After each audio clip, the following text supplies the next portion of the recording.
11. Les sirènes, Scylla, Charybde.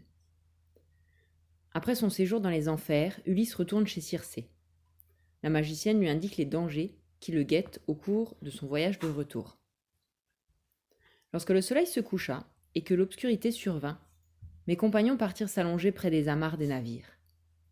Circé me prit par la main et me fit asseoir à l'écart de mes chers compagnons. Elle s'étendit auprès de moi et m'interrogea en détail sur notre aventure. Je lui racontai comment tout s'était passé. L'auguste Circé m'adressa alors ces mots. Tout a été accompli. Maintenant écoute bien ce que j'ai à te dire. Un dieu te le rappellera en personne. Tu atteindras tout d'abord l'île des sirènes, qui charme tous les hommes qui s'approchent d'elle. Quiconque dans son imprudence s'est approché et a entendu le chant des sirènes n'a jamais pu revenir vers son épouse et ses jeunes enfants pour se tenir heureux auprès d'eux dans sa demeure. Les sirènes, allongées dans leurs prairies, le charme de leur voix mélodieuse, et un amas d'os humains sur lesquels la chair se délite s'amoncelle autour d'elles. Passe sans t'arrêter et pense à boucher les oreilles de tes compagnons avec de la cire amollie, afin que personne ne puisse les entendre. Quant à toi, écoute si tu veux, mais qu'il te lie les mains et les pieds, qu'il t'attache debout au pied du mât, entouré de cordes, pour que tu puisses profiter de leur chant. Ulysse doit ensuite affronter 2 dangers terribles, Charybde et Scylla. Circé lui décrit Scylla. Il y a, à mi-hauteur de ce rocher, une caverne sombre, orientée vers le soleil couchant en direction de l'Érèbe. C'est par là que vous devrez diriger votre vaisseau profond, glorieux Ulysse. Même un jeune archer qui décocherait une flèche depuis son navire ne parviendrait pas à atteindre le fond de la grotte. C'est là que vit Scylla, au rugissement terrible. Sa voix n'est pas plus effrayante que celle d'un chiot qui vient de naître, mais c'est un monstre funeste. Personne ne pourrait se réjouir de la voir, pas même un dieu qui la rencontrerait. Elle est pourvue de 12 jambes, de 6 coups très longs, dont chacun est surmonté d'une horrible tête avec 3 rangées de dents, serrées et nombreuses, remplies de l'obscurité de la mort. Elle s'enfonce jusqu'à la taille dans la caverne profonde, mais elle fait jaillir ses têtes hors du terrible gouffre et fouille autour de la roche pour pêcher les dauphins, les chiens de mer ou tout autre monstre plus gros encore parmi les innombrables créatures que nourrit la bruyante amphitrite. Jamais encore les marins ne se sont vantés d'avoir échappé sans dommage à Scylla, car chacune de ces têtes enlève un homme, saisi dans le vaisseau à la proue sombre, et le fit disparaître aussitôt. Tu verras, Ulysse, que l'autre rocher est moins élevé. Le héros quitte Circé et atteint l'île des sirènes. Pendant ce temps, le vaisseau bien bâti arriva rapidement à l'île des sirènes, poussé par un vent favorable. Celui-ci tomba soudainement, et un calme plat s'installa, une divinité ayant apaisé les flots.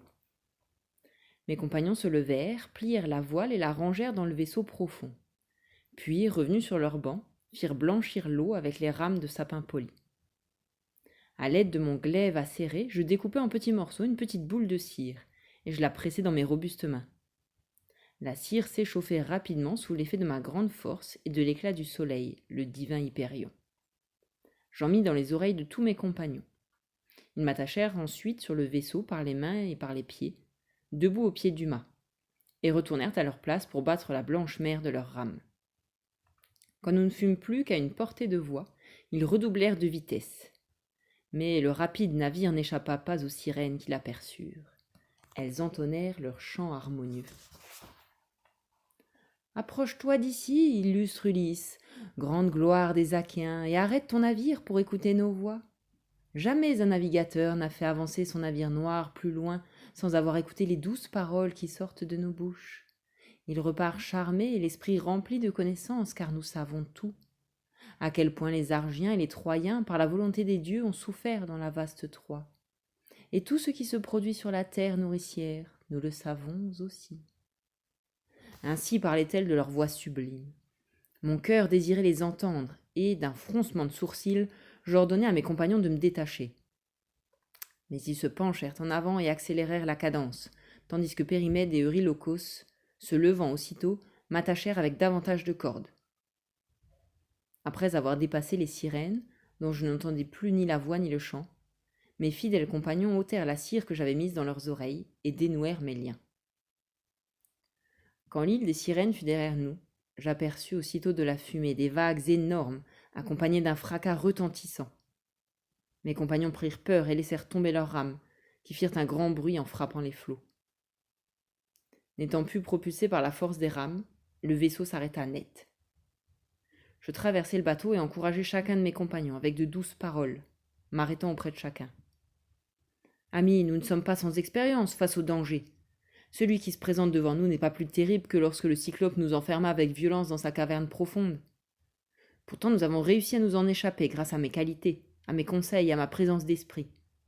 J'espère que vous pourrez vous souvenir un jour de ces dangers. Allons, maintenant, faisons ce que je dis. Vous, restez assis sur les bancs de rameurs et frappez de vos rames la mer profonde. Peut-être Zeus nous permettra-t-il de fuir, ou du moins d'éviter cette catastrophe. Toi, pilote, écoute cet ordre et garde-le à l'esprit, puisque c'est toi qui diriges le gouvernail de notre navire immense. Tiens-le loin de cette fumée et de ces vagues et mets le cap droit sur le rocher, pour éviter que la direction du vaisseau t'échappe et que tu nous précipites vers un désastre. » Je dis ces mots et ils obéirent aussitôt à mes paroles. Je n'évoquais pas Scylla, monstre contre lequel il n'y avait aucune solution, de peur de voir mes compagnons, saisis d'effroi, abandonner leurs rames et se cacher les uns contre les autres à l'intérieur du bateau. C'est à ce moment que j'oubliai l'importante recommandation de Circé, qui m'avait encouragé à me désarmer. Je revêtis mon illustre armure et pris dans mes mains 2 longs javelots. Je m'avançai sur le pont supérieur pour y guetter la première apparition de Scylla dans son rocher, source de malheur pour mes compagnons. Je ne pus l'apercevoir nulle part, et mes yeux s'épuisèrent à scruter l'îlot plongé dans la brume.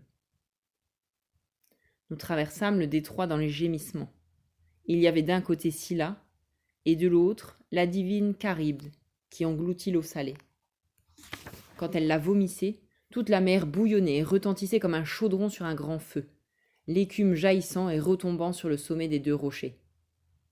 Mais quand elle avalait l'eau salée, on voyait des tourbillons se former à l'intérieur de la roche et on apercevait, au fond, la terre et le sable sombre, alors qu'un bruit assourdissant retentissait tout autour. Un pâle effroi s'était emparé de mes compagnons. Nous observions Charybde en redoutant la mort lorsque soudainement, Scylla arracha du navire 6 de mes hommes, les meilleurs par l'agilité et par la force. Je me retournai vers l'intérieur du bateau et j'aperçus, en un rien de temps, leurs pieds et leurs mains s'envoler au-dessus de ma tête. Ils criaient et hurlaient mon nom pour la dernière fois, le cœur effrayé. Comme lorsqu'un pêcheur sur un cap avancé jette ses appâts, puis sort le poisson encore palpitant de l'eau, ainsi mes hommes étaient-ils emportés encore palpitants vers les rochers. Scylla les dévorait à l'entrée de sa caverne, tandis qu'ils criaient et tendaient les bras vers moi désespérés. De tous les maux que j'ai pu endurer dans mon exploration des chemins de la mer, jamais je n'ai vu un spectacle aussi pitoyable. Chant 12. Ulysse parvient ensuite à l'île d'Hélios. Il défend à ses compagnons de toucher aux vaches sacrées du dieu. Mais la tentation est trop forte. Alors qu'Ulysse a succombé au sommeil, ses compagnons égorgent les plus belles bêtes pour préparer un grand festin. Courroucé, Hélios obtient de Zeus que le crime soit puni.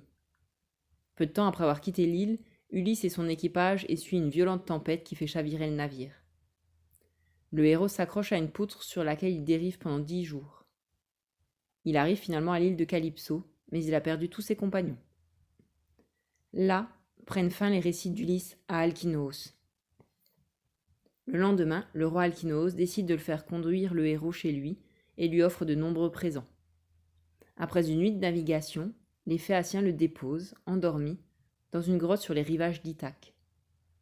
À son réveil, Athéna, sous les traits d'un jeune berger, s'approche d'Ulysse et lui apprend qu'il est de retour sur sa terre natale.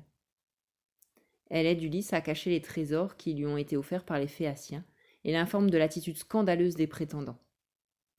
La déesse le transforme alors en mendiant pour lui permettre de ne pas révéler immédiatement son identité. Il est accueilli par le porcher Eumée et passe la nuit sur un lit fait de peaux de chèvre et de mouton. Au matin, Télémaque rentre de Sparte et se dirige vers la cabane du porcher.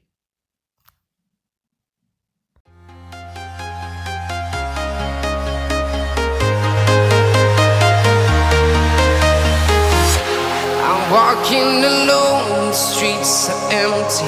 The only thing I can see is my own silhouette.